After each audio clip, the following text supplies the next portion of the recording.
Good morning. How's everybody doing? We'll give it a few minutes here and let everybody come in. As always, let me know. Give me a heads up if the audio's working all right here.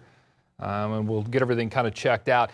By the way, I'll tilt the camera around since we've got a couple minutes here. Got to give you a little behind the scenes look here at the station and where we work. So this is right here, a little weather pod where we can operate Doppler radar. So this is where I'll be kind of operating a lot of the time. And then over there is our UTouch computer, where I'll kind of go run through some videos today. And there's the magical green wall. So back there in the corner. Trying to focus there, but so it's a pretty big area that we can get in there. But if we're wearing green, then we turn invisible. Here's kind of another look behind the scenes, and there's the anchor desk and the big TV setup back there also for us. But I'll go ahead and kind of put this back into place here. Let me check and see what we've got. Hopefully the audio is working. Let me get the comments loaded up here.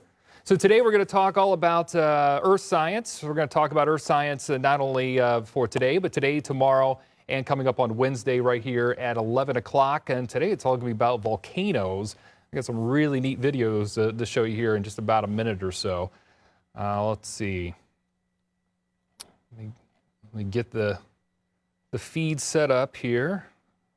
It's loading. It's trying to get going here. How was everybody's weekend? Crazy weather, huh? Wind, rain, thunderstorms. Some of us got hail. So a lot of the stuff we talked about last week. We talked about lightning. We talked about hail development. We talked about winds. Thankfully, no tornadoes in our area, but we talked all about that. So severe weather awareness week last week, and then we end up getting a lot of that type of weather over the weekend, which some pretty wild stuff. All right, good. Sounds like the audio is working. So getting a question, what is this? This is Getting Schooled. So we're talking about all kinds of different school topics, science topics that the kids may encounter, especially elementary students and early junior high. Since obviously school is out, we're doing our best to kind of give virtual weather talks. But today we're going to be talking all about volcanoes and earth science in general. So if you didn't join us last week, we do have all of those videos that we had are still up on the 13ABC page here. So if you go to videos, you look at that. Also, our website has got them up too. So we do have some ways where you can still go back and watch some of those other episodes. But as for today and as for this week, today talking all about volcanoes. And then we're talking about earthquakes tomorrow and wildfires on Wednesday. And these are three topics that are certainly big things that happen in the United States, but they don't happen here that often. Obviously, we don't have any volcanoes in the Midwest or the Great Lakes. We occasionally get earthquakes, but they're pretty rare. And wildfires are extremely rare in this part of the country, but that's good. That's good news for us. We'll explain why. So I'm going to go right over and talk about volcanoes. And this is something that maybe you've seen in the news over the last couple of years. Those are just about 2 years ago, year and a half ago, that this became a really big deal. But out towards Hawaii, out on the Big Island there, they've had a volcano that up until recently had been erupting since 1983, pretty much consistently, but it hadn't done anything quite like this. And it was just kind of slowly erupting. And then things became very dramatic all of a sudden there in the springtime of 2018. So this is about 2 years ago. And this is some video of that. Unfortunately, this lava flow was going right through a neighborhood, so a lot of people had to evacuate and get out. And then as this drone video is going to fly over, you're going to see that really fierce looking lava flow there just kind of spilling out. And even though that volcano certainly had been erupting and pretty much nonstop there for a long time, it wasn't doing this. And you just see several different locations here where that lava is just spilling out all over the place. So that was some drone video there, and just wild stuff. I think this will get a little bit closer, and then I'll show you something that's a little bit more dramatic from the same eruption. But this just continued on. And of course, the islands of Hawaii are all formed because of volcanic eruptions. And if we didn't if we didn't have volcanoes, we wouldn't have Hawaii. We wouldn't have a lot of the islands that are out in the Pacific Ocean because they were all generated by lava and volcanic flows. And most of the islands of Hawaii now are totally dormant. But as you go farther east, such as the Big Island there, this is still very, very active. And that island is still growing because of all that volcanic eruptions that are taking place. So this is, I could look at this for a long time. I do want to take you over to another video. This is a time-lapse video, but watch what happens with this lava flow. This is in that neighborhood. Now, everybody was able to evacuate and get out. Unfortunately, this car wasn't able to get out. And take a look at this. This lava, obviously extremely hot, and as it just kind of runs right into this car doesn't have a chance at all. It just takes over the car, and basically it just catches on fire, and that's it. And so this lava is basically recreating land, and it's taking over what was already there, even if we had houses there and humans had houses there and cars and everything else like that. This is another gated property. It basically took over someone's property and just took care of that gate real quick too by opening it up, and just metal, which doesn't typically catch on fire, just bursting and erupting into flames. Just incredible stuff from it. Amazing. Just hard to imagine what that would be like and what that is like for some of those folks living there. Now, since this took place, very dramatic back in 2018, so 2 years ago, but since that point, there hasn't been really anything at all. It's gone totally dormant, and they haven't had anything at all. This is another thing. We talked about lightning last week. Did you know that volcanic eruptions can produce lightning too? Take a look at this. This is just fascinating stuff. So lightning almost always happens in thunderstorms, but it can happen in volcanic eruptions. Occasionally, it can even happen in wildfires. But take a look at that. The lightning gets going, and that ash and all of those pieces of ash that are coming out of there with so much force is kind of almost like a thunderstorm at the top part of the cloud, where the ice and the rain are all bombarding one another, and it can produce that lightning that takes place inside that cloud. So really impressive stuff. You can see another eruption here. I think this might be a time-lapse video, but then you'll see some lightning begin to come out of it also. So maybe we'll just give it a few more seconds here. Let's see, there's the ash cloud. So it's not really the lava, it is the ash cloud that helps to produce that. And you can see some lightning coming out, and there's more there. So really impressive stuff. So I'm going to take you over to this presentation here, and I'm going to start it off with the same thing. This is just a dramatic image of both lava coming out right out of that volcano. You got your ash cloud up here, and then kind of in between, you get the great ingredients for some lightning to take place too. So yeah, we're talking about earth science, we're talking about volcanoes, but there's kind of some weather features kind of mixed in here too on the way this is all working. Really impressive stuff, and this is something I've not seen firsthand, but it certainly is very impressive. So obviously volcanoes happen in a different part of the world. They don't happen around here, but it all happens because of how the earth is situated.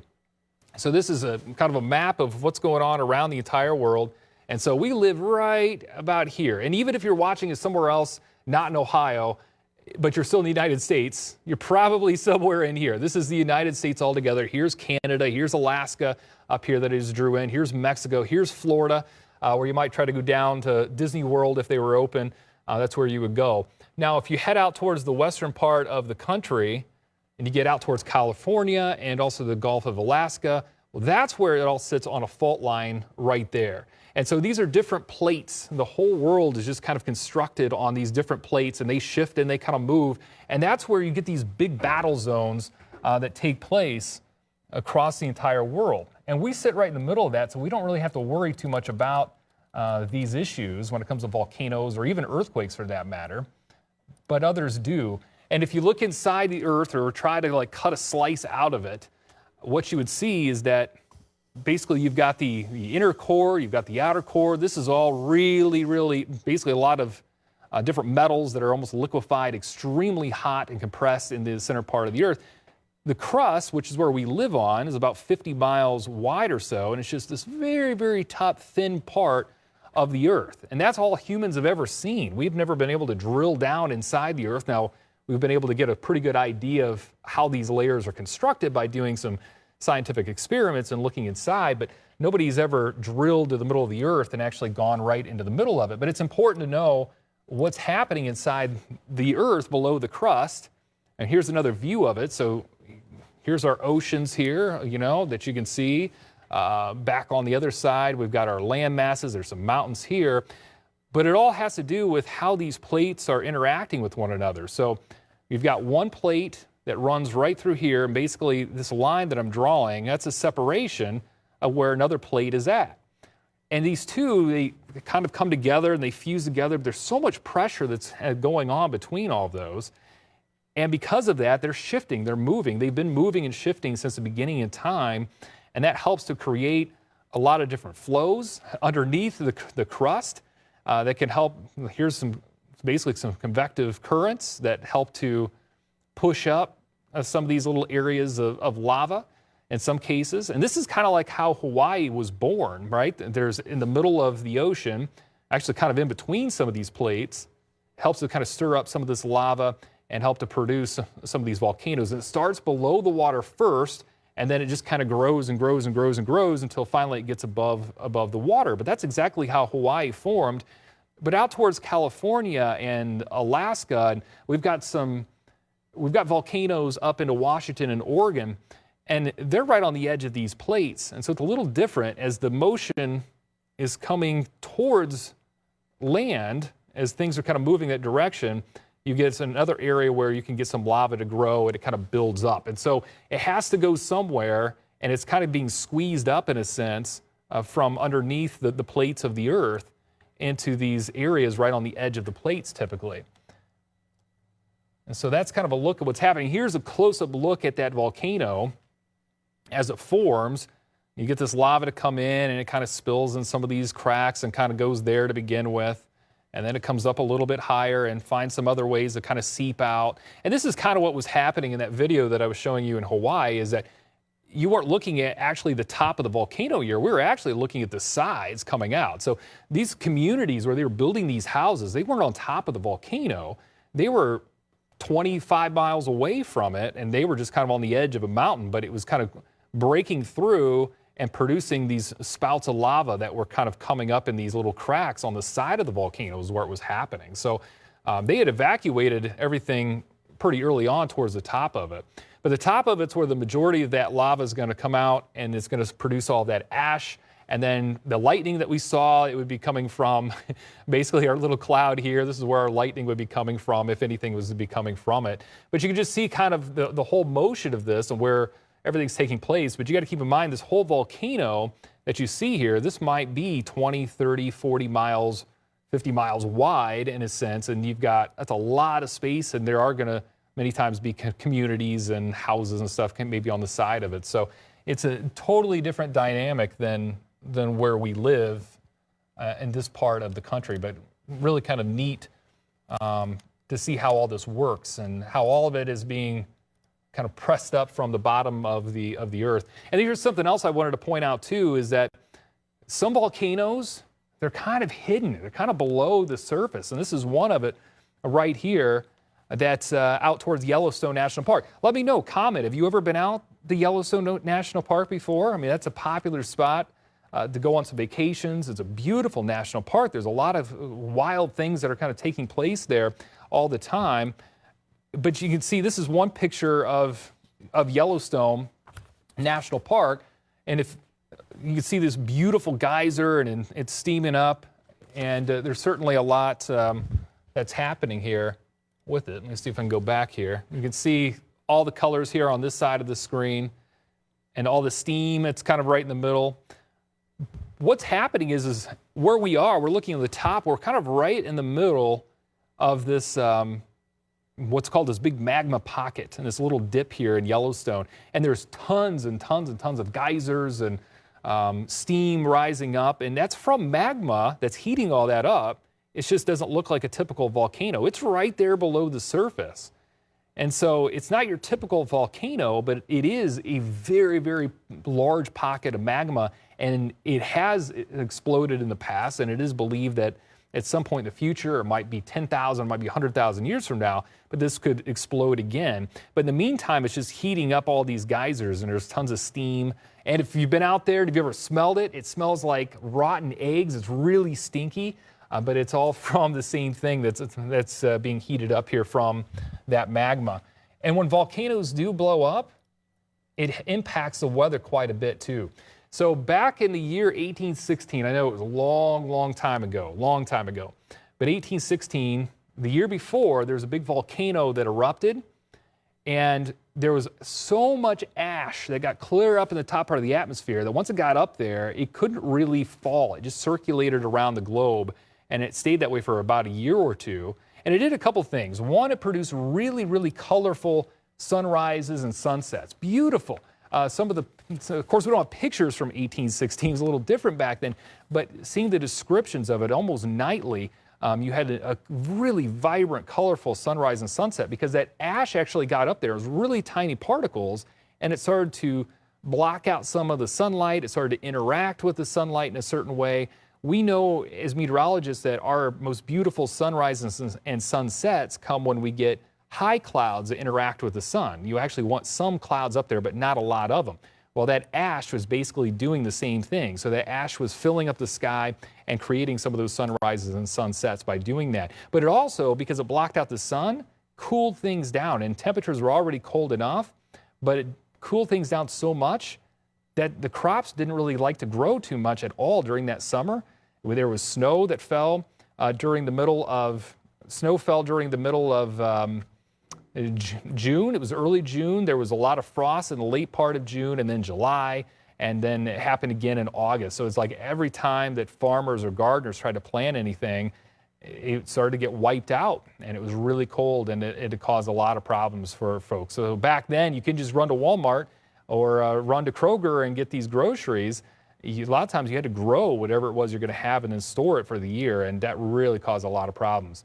So I'm going to leave it up to the rest of the time up to you guys for questions on volcanoes or earth science, or if there's something from last week that you wanted to ask that you didn't get a chance to, or I couldn't get to your question, feel free to let me know, and I'll get to those questions. So I'm going to reload the page here and see what we've got question-wise. But yeah, volcanoes, again, much different than weather. It's something we don't have to worry about here because we don't live on the edge of one of those plates that happen on the Earth. But it is a really fascinating earth science topic, no doubt about it. So maybe just a couple minutes here, or well, maybe 20 seconds or so to load this up and to look for some of your questions. All right.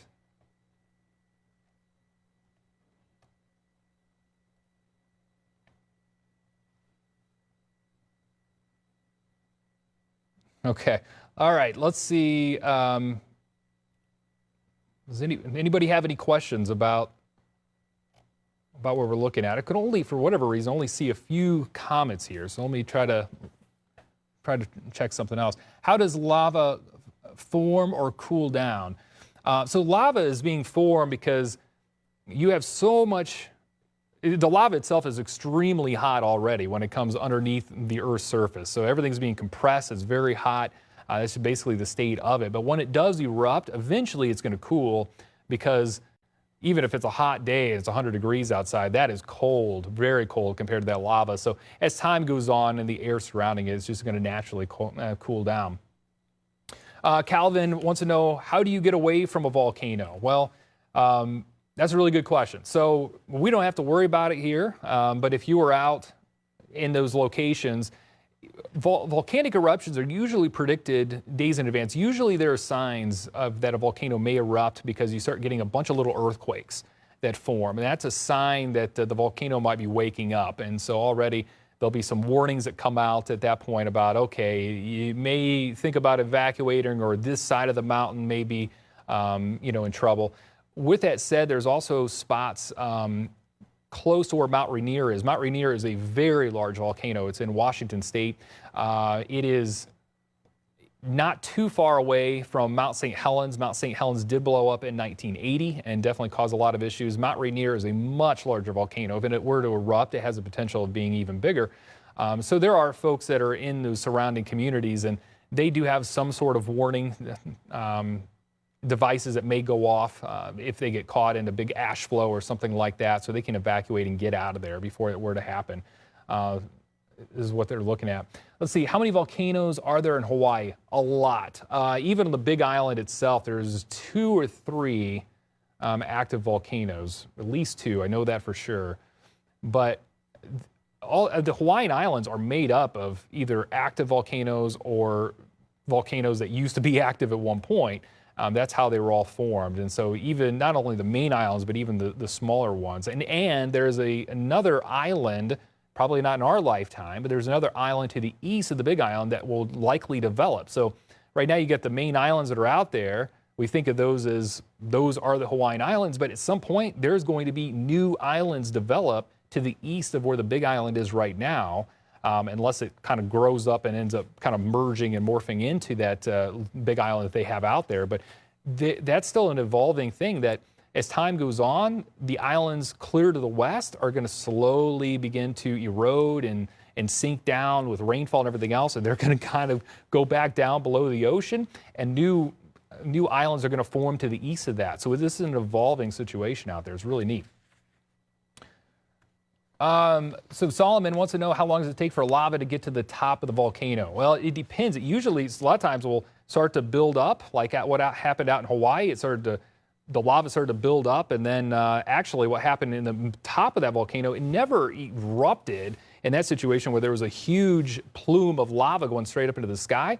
But what ended up happening is that those little fissures kind of on the side of the volcano where those houses were, the lava was coming out there, and then at some point there was so much lava that was getting dumped out of there that the whole lava lake in the middle of that crater just went all the way back down. And so basically took out all the pressure of it altogether. But it can vary. A lot of times it can be over the course of days and weeks and maybe even months, where this lava is building up, it kind of goes down and kind of keeps building up. And it does take some time typically. But once it finally erupts, that can be a totally different situation. Let's see. How can someone identify the difference between a volcanic mountain and just a regular mountain? Typically, a volcanic mountain, there's some sort of crater towards the top of it. And also, if you see steam or something like that coming out, that's a really good indication. But a lot of these mountains that are volcanic, like Mount Rainier, that's a really good example, because that one right now isn't and hasn't spewed any lava or caused any issues for a long time. Now, it could wake up at any point and be a problem. But if you look at it from the right angle, from a distance, maybe you wouldn't know that it is a volcanic mountain altogether. But also, when it comes to these geologists that do a lot of work with all of this, and they can get a really good idea what's happening and with these mountains altogether. But if you're looking at it from a distance, you may not know. If you're right up on it, generally you kind of look for that crater. And if you fly over Mount Rainier, you know that it's a volcano because of how it just dips down and there's that perfect crater there. Let's see. Courtney's son wants to know, how can lava melt the sand in Hawaii? Kind of like it melted that car and the metal piping that was there. It's just so incredibly hot that at a certain point, you can get metal up to a point where it liquefies, essentially, and turns into a liquid. That's basically what's happening there. And sand is essentially like glass in a way, and if you can heat it up high enough, you can basically overtake that. And the thing is that all the beaches there on Hawaii are also, they're being impacted by these volcanic eruptions. So the Big Island has your typical like white sand beaches or yellow sand or tan or whatever color you want to call it. But there's pink, and I don't know if that's on the Big Island. That might be out towards around Maui. That might be where the pink sand beaches are. But I do know that they've got green and they got black sand beaches. And like the black sand beaches, that's all from that the lava rocks that are being worn down by the oceans and creates that sand. So it's pretty neat how it all interacts. So you get another eruption. I mean, that lava is going to come over it and basically kind of eat it up and take over that landscape. But then as the water and the waves kind of crash up against it, it creates new beaches too, which is really neat. So Oliver, age 7, wants to know what the outer part of a volcano is made of. Well, the outer edge of it altogether is basically it's just the earth. It's dirt. It's a normal mountainside with rocks or whatever may already be there to begin with. So that's kind of the interesting thing about it. That is why if you look at a volcano from a distance, it may be hard to tell the difference between a regular mountain and a volcano if you can't see that crater like we were talking about, because it all kind of looks the same. There's going to be trees growing up beside it. There's going to be snow on top of it if it's big enough. Mount Rainier is definitely like that. There's you go from dirt and there's a lot of rocks and you've got the trees and you go up high enough and it's just tons and tons of snow. And this time of year, even driving out there, if you can drive out there, I mean, right now they probably have 15 or 20 feet of snow on some of those mountaintops. They've had a lot out there this winter, more so than they typically get. How many times can a volcano erupt? Usually, I mean, they can erupt depending on how active they are. If they're in that right spot where those plates are coming together and the ingredients are right to keep them going, they can erupt over and over and over again. I don't know if there's a limit to how often they can erupt.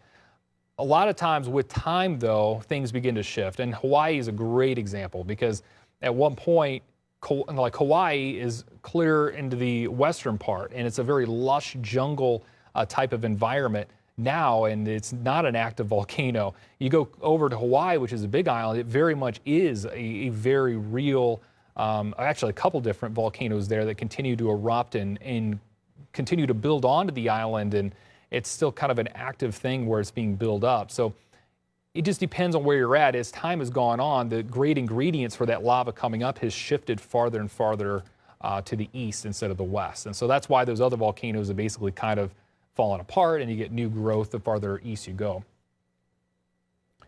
How does lightning form over a volcano? How far in advance can volcanic activity be predicted? And how do you get away from a volcano? So I'll start with, there's several questions here. So how does lightning form over a volcano? That happens, so in a normal thunderstorm that produces lightning, you get ice and water droplets that are bombarding one another like crazy, and it's essentially like static electricity. It's helping to build up a charge in the top part of that, in a thunderstorm. Well, in a volcanic eruption, you're getting a lot of different ash particles, which are almost like little pieces of glass, and you've got ash, you've got all kinds of stuff bombarding, and there's a lot of force there, and it's also creating a charge. So it's more typically coming from that ash cloud, which is going to be up higher than coming down towards the volcano altogether. How do you get away from a volcano? You definitely want to, if you're in a spot that could be impacted by an ash flow or something like that, a lot of times there's already warning systems in place. It'd be kind of like, and this is getting ahead of myself because tomorrow we're going to talk about tsunamis and earthquakes, and so they're all kind of packaged in together, but there is a tsunami warning system that's out in the Pacific Ocean. So if there's an earthquake that happens and it creates a tsunami, there are buoys out there that kind of register, okay, there could be a problem here, and it puts out a signal that there may be an issue there. There are some cases like that for some volcanoes, and there are communities around Mount Rainier out in Washington that's like that can kind of give an early heads up. But typically, geologists may know days or even weeks in advance that there could be a volcanic eruption. That was happening out in Hawaii. That's about the same time. There's a volcano in Alaska that was happening with, and that one did not end up blowing its top, although there's been some others up there in the Aleutian Islands that have certainly caused some problems over the last decade or so. So it doesn't, if you start to get a volcano that wakes up and it starts to shake and you start to get these earthquakes more, and those earthquakes are forming because the lava is coming up, right? And the pressure is beginning to build. And so that ends up producing that shaking in some of those small volcanoes. And that's basically the warning sign.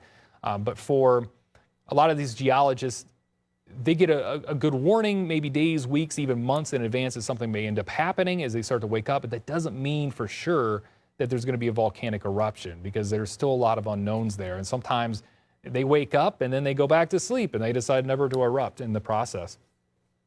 So Abby is saying, how does magma get out of the volcano? It really becomes, there's just so much force and pressure there that it ends up producing that. I'm trying to think of a good analogy here of how that may happen. I guess let's say, this is probably a terrible analogy, but let's say you blow up some water balloons and you've got these water balloons, and somebody in the process, you're putting them over in a pile, getting ready for a water balloon fight, and somebody slips and you fall right on those water balloons and they burst. And there's so much force there and the water sprays out of the water balloons. It's kind of like that. I mean, you've got all that potential energy just sitting there. There's so much force there already with the movements and the plates underneath the surface. So there's already a lot of force there. And if you get things to slip or move in the right direction, it's going to help. The lava has nowhere else to go but up, because everything is basically coming straight together with those plates a lot of the times. If that pressure can't go down, it has to go up. Similar when it comes to if wind is going to run right into a mountaintop, a lot of times it forms a cloud. Why? Because the air goes straight into the mountain. It can't go down. The air can't go down, so it's forced to go up. Once it goes up, it leads to clouds developing, because that air cools and condenses and turns into a cloud. It's kind of the same way with the volcano. All that pressure is coming together. It can't go down. It has to go up, so it forces that lava straight up. So how do lava rocks form? So after the eruption, you've got all this lava that's created all these flows all over the place. After time, with rain, and if it's close to the ocean, maybe waves and stuff like that, the water is going to start to break it down a little bit. And that all the lava is, after it dries, is actually fairly light, and it's porous, meaning there's a lot of holes in it, and the water can get in it, and salt water and that, when it comes to the ocean, can start to kind of break things down, the waves, the movement, all that. So once it begins to kind of break down and crumble a little bit, you basically get chunks of it left over, and eventually those become your lava rocks that are left, which is pretty neat.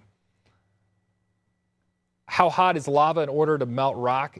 Very, very hot. I should have a temperature number on it in front of me. I don't have that. I apologize, but we're talking extremely hot stuff, thousands of degrees. How many volcanoes are in the world that scientists know about?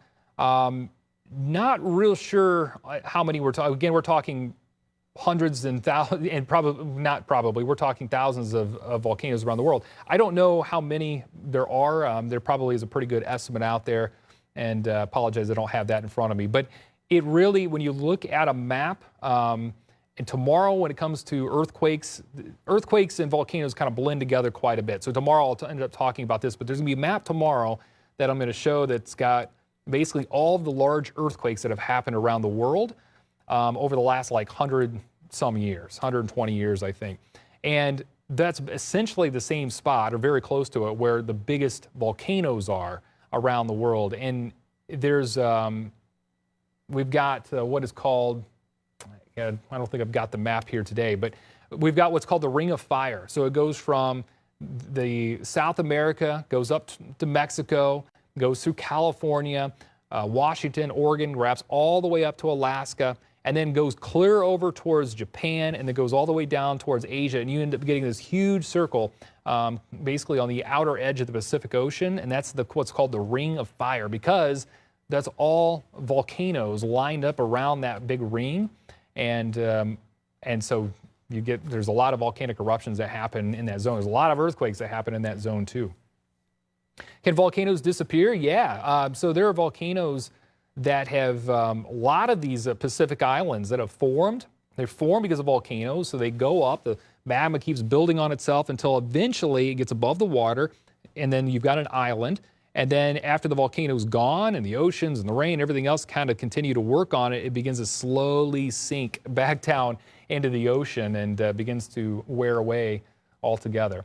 So Joe helping me out here says on average between the lava there between 1,300 degrees and 3,200 degrees. So extremely hot stuff. Very, very hot. Thank you, Joe, for looking that up or just knowing it and sharing it with us.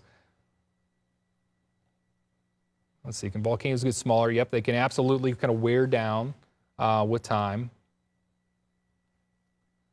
And how does volcanoes get their lava? It comes from underneath the earth. So the first 50 miles, which I know 50 miles sounds like a really, really long distance, but 50 miles when it comes to the entire Earth is really kind of a small distance. So the first 50 miles that we go down into the Earth is rock, and that's our plate. That's the crust of our Earth that we're on. Below that, Earth is essentially magma. There's a lot of liquefied metals and that type of thing underneath the Earth's crust, if you think about it. So that's where it's coming from. It's originating from there. With enough pressure, it's able to be pushed up through the crust of the Earth. So Calvin wants to know, how's the Ring of Fire formed? It all has to do with the big Pacific plate that's out there. So on the outer edge of all of that Pacific plate, that's where you've got so much force that is there against the other plates that are surrounding it that kind of helps produce that upward motion of that lava to get those volcanoes to form and develop. And so that's why that seems to be a real hot spot for all those volcanoes that have developed and formed. So tomorrow I'm going to talk all about earthquakes. And earthquakes, as you're going to see, really has a lot to do with volcanoes. They really they don't always go together, but it seems like the locations where they're at and some of the same processes that lead to volcanoes can also lead to earthquakes, which is a pretty fascinating subject. So I hope everybody comes back tomorrow.